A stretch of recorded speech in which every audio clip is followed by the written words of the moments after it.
Olá pessoal, tudo bem? Iremos falar a respeito da borracha vulcanizada, mas antes de entrar no assunto, iremos recapitular o que é um polímero. Em nosso cotidiano, é praticamente impossível ficar sem entrar em contato com algum tipo de polímero. Eles estão praticamente em tudo ao nosso redor, como por exemplo, nas garrafas PET, nas embalagens de alimentos, nos brinquedos da criançada, na caneta, nos interruptores,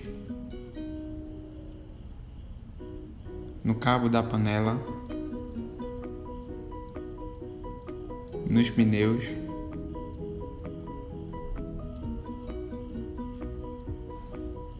no capacete e em uma infinidade de coisas ao nosso derredor que utilizamos todos os dias. O termo polímero é comumente usado hoje em indústrias de plásticos e compósitos e muitas vezes é usado para indicar o significado de plásticos ou resina. Essa palavra vem do grego poly, que quer dizer muitos, e meros, que quer dizer partes, ou seja, polímero significa muitas partes. Isso porque os polímeros são formados de macromoléculas, moléculas enormes, formadas pela união de sucessiva de milhares de moléculas pequenas, conhecidas como monômero.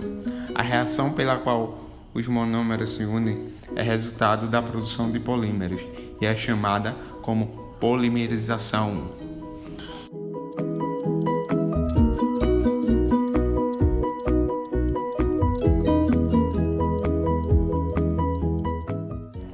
Elastômeros. Os elastômeros são uma classe de polímeros que possui como principal característica a elasticidade, podendo, em condições normais, deformar-se e rapidamente voltar ao seu estado inicial, sem danificar o material. Essa propriedade elástica é obtida após o processo de reticulação. Mas o que seria esse processo de reticulação? Bom, a reticulação é um processo que ocorre quando cadeias poliméricas lineares ou cadeias poliméricas ramificadas são interligadas por ligações covalentes. Esse processo é conhecido como ligação cruzada, ou seja, ligações entre moléculas lineares produzindo polímeros tridimensionais com alta massa molar.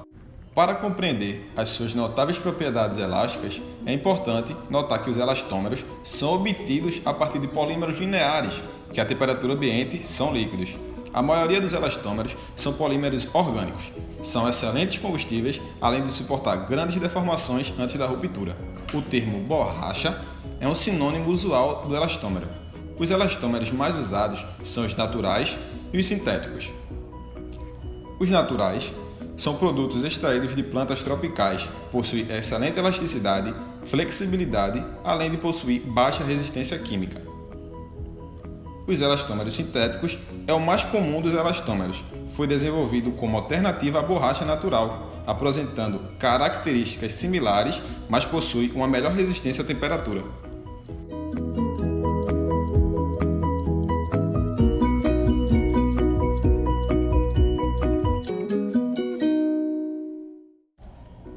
A borracha é um polímero que pode ser natural ou artificial. A borracha natural é obtida por meio do látex, que é produzido em muitas espécies vegetais tropicais, mas praticamente toda a produção mundial de borracha natural vem da extração do látex da seringueira.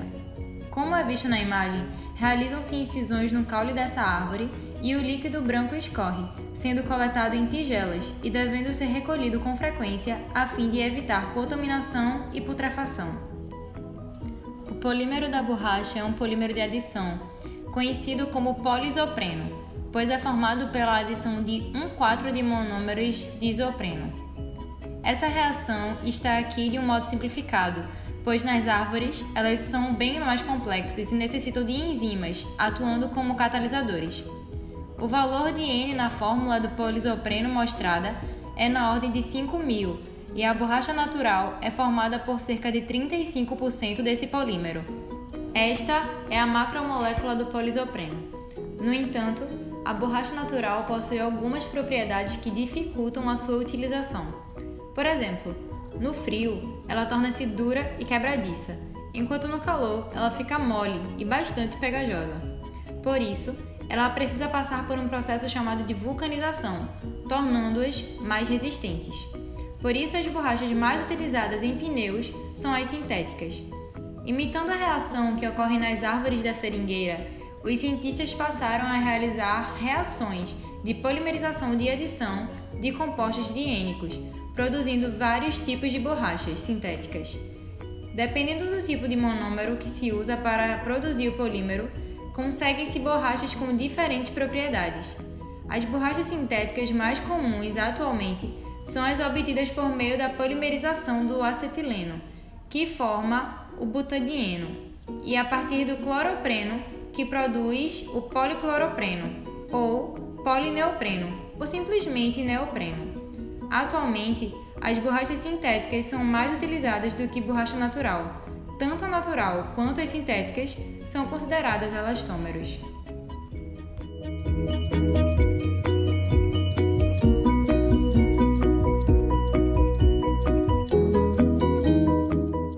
O processo de vulcanização.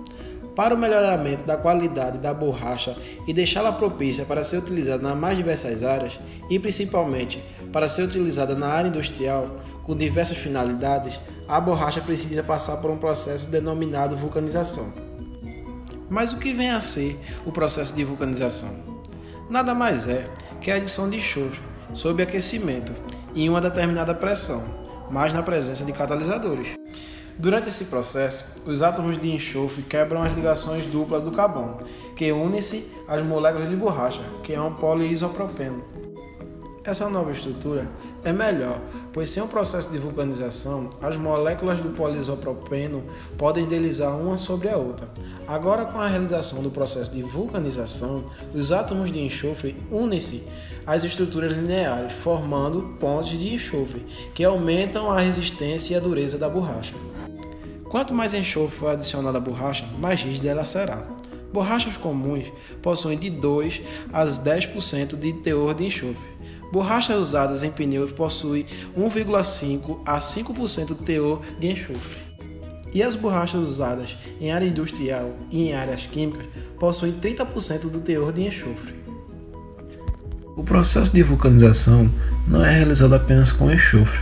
Esse processo também pode ser realizado com óxidos metálicos, que no caso dos polímeros halogenados, como o policlopropreno, clorobutil ou bromobutil, o agente de vulcanização é em geral o óxido de zinco. Não podemos esquecer da vulcanização com peróxidos orgânicos. Os peróxidos orgânicos são preferencialmente utilizados como agente de vulcanização da borracha com cadeia hidrocarbonada, principalmente saturada, ou de cadeias principais de outro tipo, embora também possam ser utilizados na vulcanização das borrachas convencionais.